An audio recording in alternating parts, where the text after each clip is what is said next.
istilah difabel. Coba slide kedua ya, Mbak.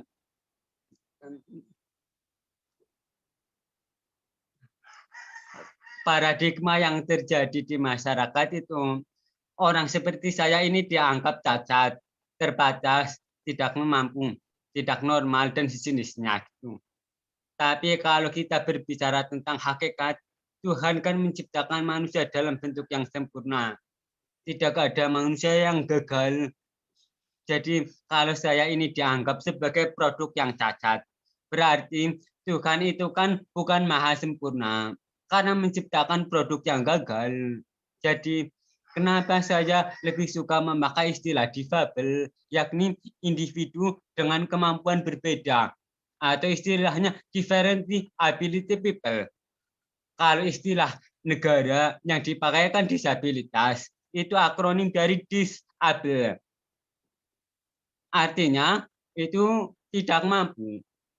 Tetapi karena sudah diputuskan, kalau misalnya dalam pembuatan dokumen resmi, saya biasanya memakai istilah disabilitas, tetapi dalam perspektif gerakan, saya memakai istilah difabel. Kebanyakan aktivis difabel juga kayak gitu, terutama aktivis difabel dari Jawa Tengah dan Yogyakarta. Alirannya kayak gitu. Misalnya saya ini yang nggak bisa berkomunikasi dengan kalian, misalnya itu ya, komunikasi kalian memanfaatkan pendengaran kalian, telinga kalian ya. Tetapi kalau saya ini nggak bisa, saya dengan membaca gerakan bibir atau tertulis. Kalau sekarang ini sudah ada aplikasinya ya, ada aplikasi yang merubah dari audio ke dalam bentuk teks, sudah ada aplikasinya gitu. Tetapi meskipun belum 100% sempurna, tetapi cukup membantu. Terus slide berikutnya.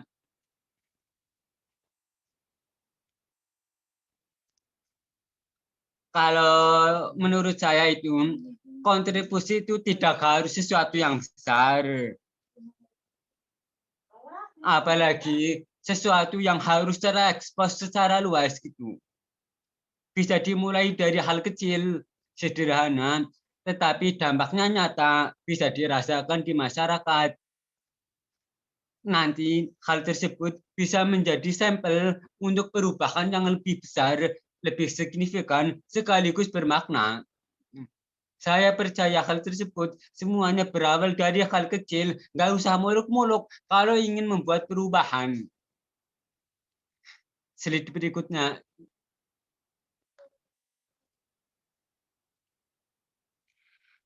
Terus kalau pengalaman saya untuk memulainya ini, saya memulai dari sesuatu yang melekat dan atau lingkungan sekitar saya, yakni pertama difabel.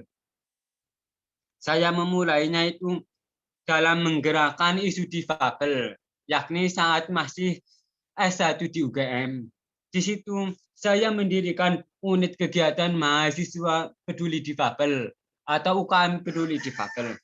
Itu kan dulu UKM pertama di kampus di Indonesia itu yang fokus ke isu difabel. Di kampus lain belum ada. Jadi saya berusaha memulai dari isu difabel dari lingkungan saya saat S1 di UGM. Terus misalnya kalau kalian ada yang alumni UGM pas daftar ulang, di situ ada isian data tentang kondisi difabelnya apa gitu, kebutuhannya apa. Dulu yang pertama kali merancang itu isiannya itu saya dan teman-teman gitu. Jadi dulu di UGM itu isu apa difabel belum diperhatikan gitu. Layanannya itu sangat buruk. Jujur saya pernah mengalami diskriminasi. Saya satu-satunya yang kayak gini di kelas gitu ya.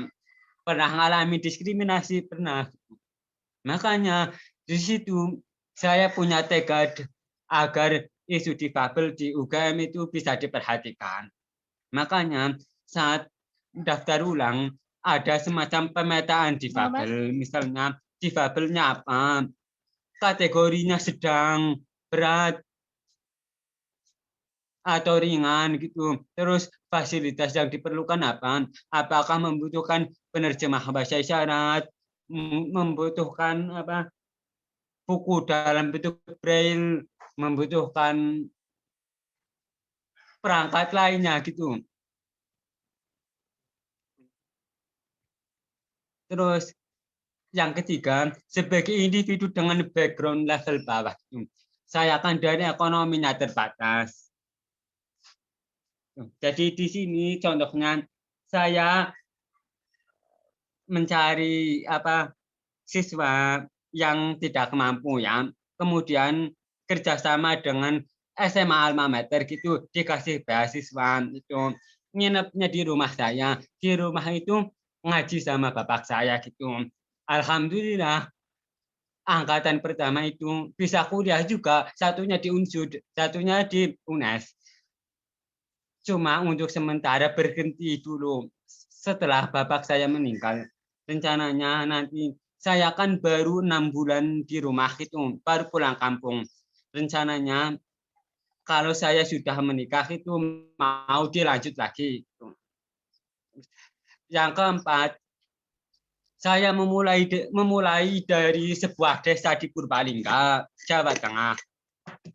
Saya sengaja mendirikan Yayasan Divapedia yang bergerak di desa inklusif di desa di Purbalingga. Karena saya ingin membuat gerakannya dari sini di Jawa Tengah belum maju, belum terlalu inklusif dibandingkan di Yogyakarta gitu. Saya hampir 10 tahun di Yogyakarta. Di sana isu difabel cukup maju. Di sini masih jauh. Slide berikutnya.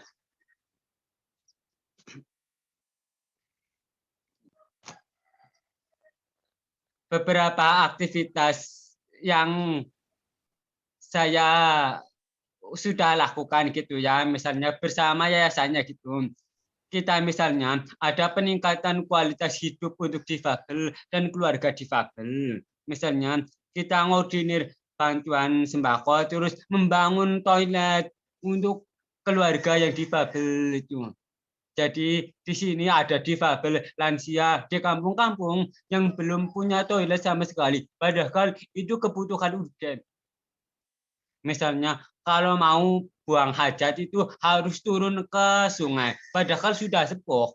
Jadi itu intinya perubahan dimulai dari lingkungan sekitar kalian gitu.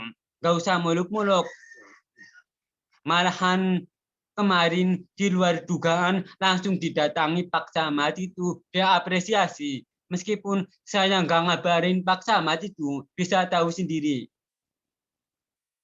Slide berikutnya.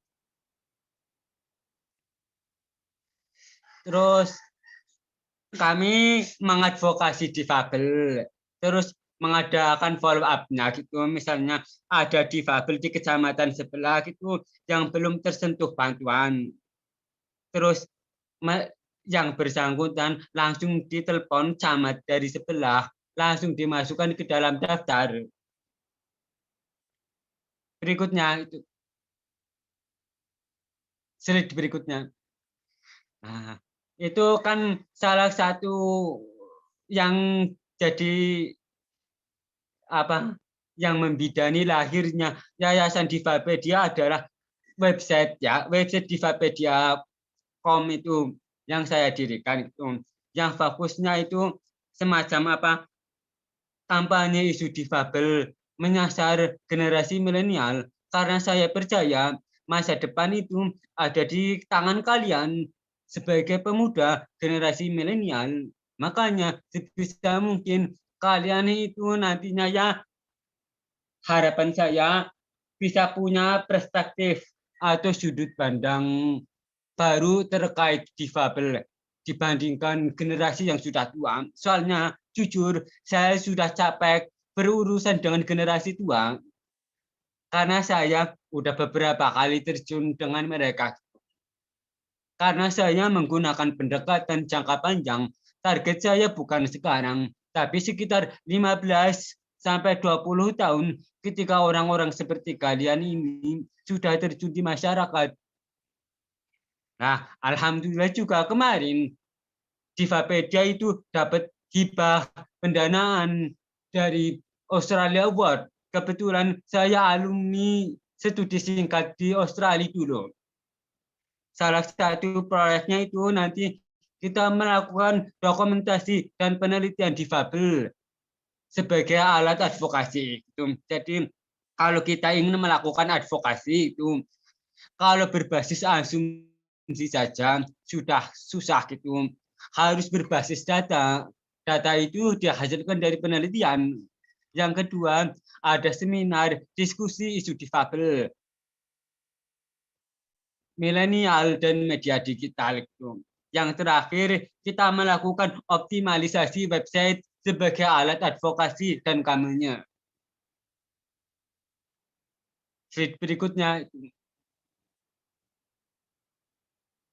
Nah, terus ini karena saya kan sudah punya tekad untuk membangun kampung halaman, meskipun resikonya itu ya dari sisi penghasilan itu sangat jauh. Contohnya ya, selama di Jogja itu gaji di Jogja itu dibandingkan di sini ini sampai 2 kali lipat. Jadi pas saya memutuskan pulang ke kampung halaman, gaji saya ini enggak sampai separuhnya saat di Jogja. Itu anggap saja sebagai tantangan gitu ya. Jadi misalnya kalau kalian ingin terjun berbuat sesuatu, kalian harus memikirkan juga risiko yang nanti bakal dihadapi. Jangan langsung mengambil keputusan tanpa mempertimbangkan risikonya. Jadi saya sudah mengantisipasinya. Saya tidak tergantung pada gaji tetap dari tempat kerja saya di SMA Ma'arif. Niat saya di situ buat ngabdi, meneruskan pesan dari almarhum bapak saya. Bapak saya kan dulu 15 tahun lebih di situ pernah berpesan agar membantu mengembangkan SMA Ma'arif. Niat saya itu di situ cuma ngabdi saja untuk penghasilan saya dari yang lainnya. Terus kemarin di Purbalingga, saya kan diminta buat memajukan isu difabel di sini. Contohnya kemarin diundang bupati sama wakil bupati untuk musrenbang kabupaten gitu. Saya diminta memberi masukan terkait rencana kerja pemerintah Kabupaten Purbalingga. Saya bikin catatan, contohnya ada sekitar 12 halaman catatan saya terkait isu difabel. Juga saya diminta terlibat membahas rencana pembangunan jangka menengah daerah. Slide berikutnya.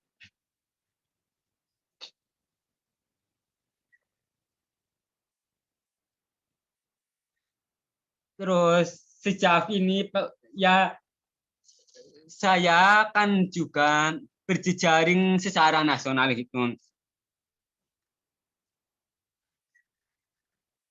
Saya ini ya misalnya terlibat dalam dokumen indikator pemenuhan hak disabilitas dan alat pemantauannya, terus tim analisis dampak COVID-19 bagi difabel itu secara nasional, penelitian secara nasional. Saya masuk tim analisis di bidang sektor pendidikan gitu.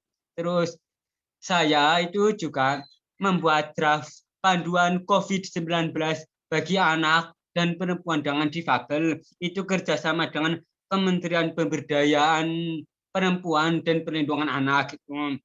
Terus misalnya juga terlibat di pembuatan polisi brief, gitu. Peraturan pemerintah, perda, peraturan menteri maupun RUU. Contohnya terkait kemarin ya peraturan pemerintah tentang kesejahteraan sosial bagi disabilitas. Itu peraturan pemerintah nomor 52 tahun 2019. Slide-nya coba tampilkan. Klik gitu. Dan itu. Jadi di situ sudah ada peraturan pemerintah nomor 52 tahun 2019 tentang penyelenggaraan kesejahteraan sosial bagi penyandang disabilitas. Saya ini dari awalnya ikut terlibat di belakang layar gitu. Saya membuat policy brief terkait draft RPP-nya gitu. Terus setelah disahkan, saya juga terlibat dalam proses evaluasi. Itu yang buat dokumen telah komparasi RPP versi UGM DPO, versi PAK, versi harmonisasi dengan peraturan pemerintah yang sudah jadi. Itu saya yang buat gitu. Terus kemudian dirapatkan sama tim mereka gitu.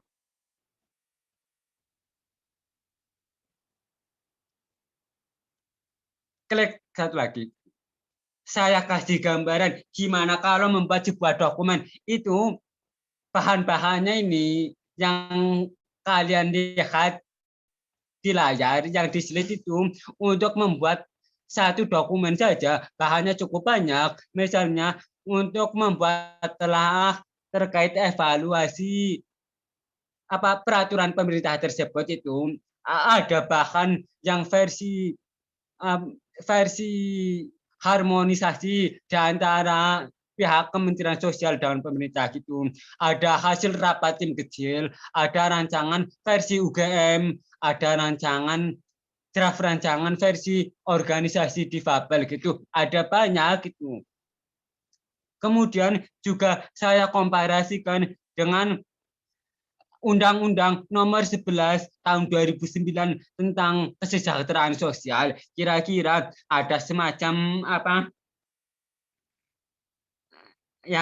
apakah ada semacam kontradiksi atau enggak? Apakah udah sesuai atau belum? Jadi pekerjaannya itu ya membutuhkan waktu yang cukup panjang. Meskipun saya tidak tampil di permukaan gitu, enggak masalah. Yang penting kita ini sudah ada kontribusinya gitu ya. Meskipun kita enggak tampil di permukaan. Slide berikutnya.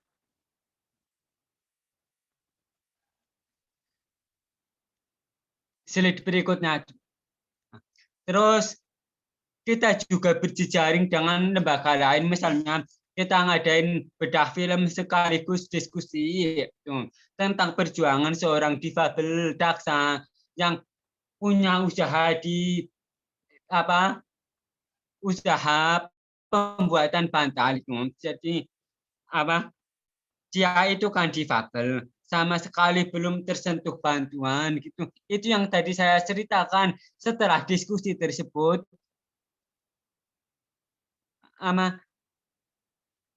orangnya kan saya minta jadi pembicara juga, langsung ditelepon pihak pemerintah gitu.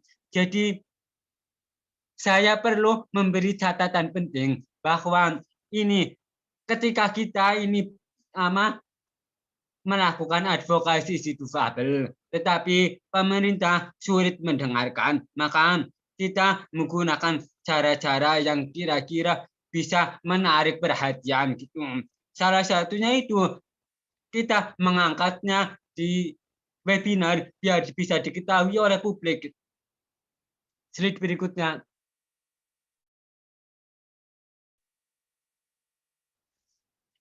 Terus kan ini jadi komponen utama gitunya. Jadi Divapedia punya website. Websitenya itu sudah bisa akses ke semua difabel. Contohnya ini yang difabel netra itu bisa dibaca dengan screen reader gitu. Jadi websitenya itu bisa dibaca pakai headset gitu. Asalkan ada aplikasi yang bisa mengubah teks ke dalam bentuk audio sudah ada. Terus ada juga fitur Zoom gitu.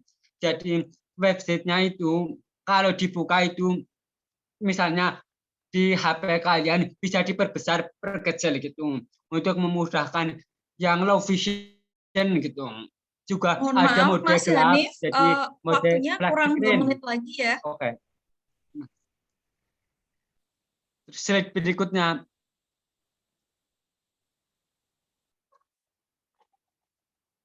Oke, yang terakhir gitu ya. Yang terakhir